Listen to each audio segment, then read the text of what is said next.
This massive blaze is still burning in the mountains behind us. You can still see a thick plume of smoke just sitting there. And tonight we know this fire was responsible for the deaths of an elderly couple. Their children tell us they lived in love for 75 years until a fire claimed their lives. And my mother and father, being 198, were not able to move fast enough to get out at all. His elderly parents, Charles and Sara Rippey, were trapped in a firestorm inside their home. The place where they just celebrated 75 years of marriage up in flames. They met when they were in grade school.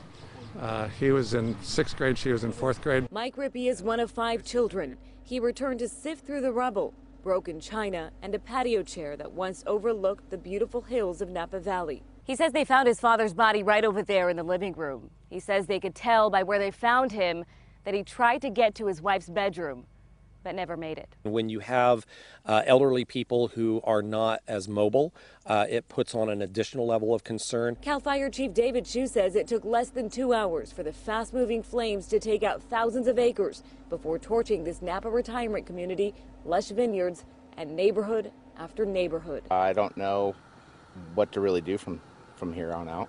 It's going to be a day at a time, sometimes an hour at a time. You know, we don't have a life plan for this. He called her the queen right up until the end. For Mike, the current plan is to walk away from this with a sense of comfort, knowing his parents were together in the end. We often talked among each other about, how either one of them would deal with life without the other. And we always, we were definitely not looking forward to the day that the first one died and the other one had to go on alone. In all, this fire has burned about 30,000 acres and dozens of homes. Firefighters tell us they have 0% contained, but they're hoping that tonight's calmer winds help them get the upper hand.